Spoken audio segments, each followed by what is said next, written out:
I think the best story to kind of dive into first is definitely going to be like this Pokemon PALWORLD lawsuit, because I think it's extremely fascinating. So, kind of a little backstory here. PALWORLD came out with their video game. I want to say it was like a year and a half ago, and realistically, it's everything that a Pokemon fan wanted, right? Like I've been playing Pokemon since I was probably like 5 years old, and I've always wanted to see like an open world exploration Pokemon game. And yeah, we kind of got that with Arceus, and it was cool, but you could still tell that it was hindered by Nintendo's hardware. Like, it wasn't truly capable of what we're seeing with games like Ark Survival Evolved and, other massively open world games that we're getting. And it's like, for years, I know I've been vocal, I know the online Pokemon community has been vocal that, like, this is what we want. And then when PALWORLD came out with it, with like some weird caveats, but like when PALWORLD came out and they're like, hey, this is what we're trying to accomplish, I think there was a big subsect of gamers, including myself, that were like, thank you. This is the Pokemon game we've been waiting for. Yes, it's not Charmander, it's not Bulbasaur, it's not Pikachu. We can look past that. These are different characters that we can come to love, but it's still a fun game. And the basics of the game are you wake up on an island, you can catch your pals with pal spheres that you can craft and create. But there's also things that it does in the game that aren't very Pokemon-y, where like you can build a base, you can equip yourself with guns and go hunting for pals. You can even give your pal a gun, which is something that's very anti-Nintendo. They don't want to glorify that type of violence. So it's interesting to see, like, yes, they're very similar on like this core principle, but then like when you begin to expand, there's major differences between the two games.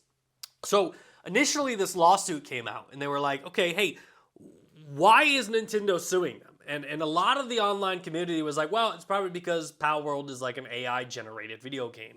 And the concept here is that the PALs, the majority of them were like AI artwork. At least that's what the theory is. I don't know if Pocket Pair, the developer, has like debunked that.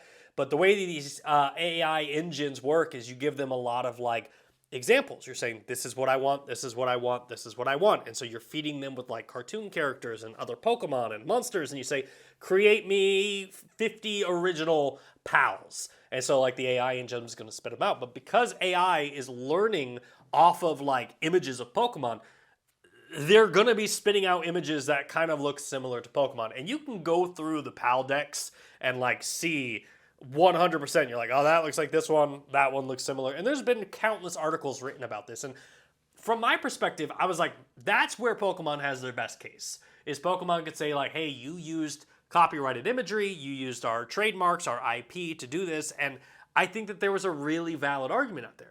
Turns out, this week it comes out, that's not what this lawsuit is about. Because the PALWORLD developer Pocket Pair revealed that Nintendo and the Pokemon Company are suing Pocket Pair for 10 million yen. And what this comes down to is patent infringement. And they list the patents in this article, and I looked them up, and one of them just seems very vague, like just talking about video games. But the other two leave me like wondering, what the hell is Nintendo smoking? The first one is like, hey, we've patented the video game concept of throwing a ball at a creature and capturing it. And I'm like, how the hell do you capture? Like there's so many other games that you throw things at them and you catch them. I think even Ark did it with like their Ark spheres. Like you can throw an Ark thing and capture your Ark character. I just genuinely don't understand how that could be a patented video game concept. But then the second one that is ridiculous is that Nintendo said that they patented the way of riding creatures that you've captured. So in PALWORLD and in Pokemon, you can like ride your characters, whether it's like flying or running across fields or swimming across oceans. You can use your creatures or your monsters as like a form of transportation.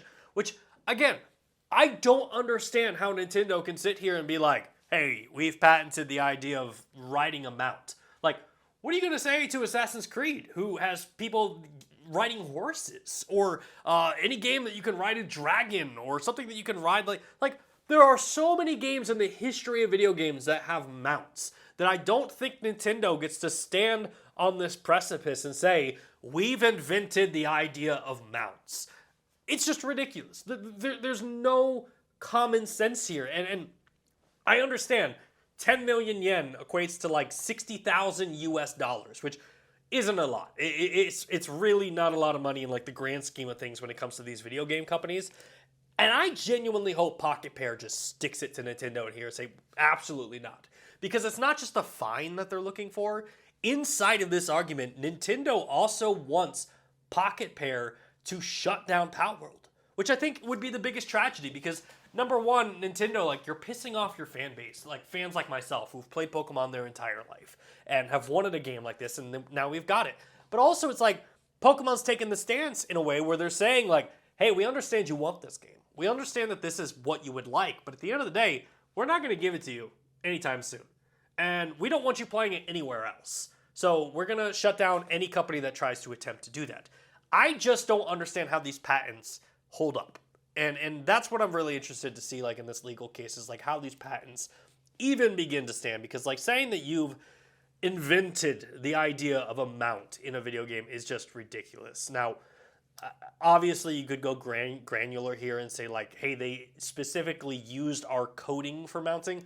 There's an issue. Like, if there's Pokemon coding in the game, 100% understand that would be a massive issue. But to say, like, you've patented the idea, I don't see this one standing up. So, again, I'm so dumbfounded by this. Like, Nintendo is always one of those companies that they do stuff that I'm like, cool, man. Like, good on Nintendo. Like, absolutely killing it. Like, you guys are doing a great job. But then they do stupid stuff like this that is just so anti-consumer and anti-video game community, like online video game community, or anti-fan of video games. And I'm just like, you guys are literally the villain and the heroes of this story. And it just frustrates me so much when it comes to Nintendo. But anyway, sound off in the comment section. I'm genuinely would love to hear where you guys fall on this one. Like, are you Team PAL? Are you Team Pokemon? Do you think Pokemon has a valid case here? Or did I completely miss something in the story? Let me know in the comment section down below.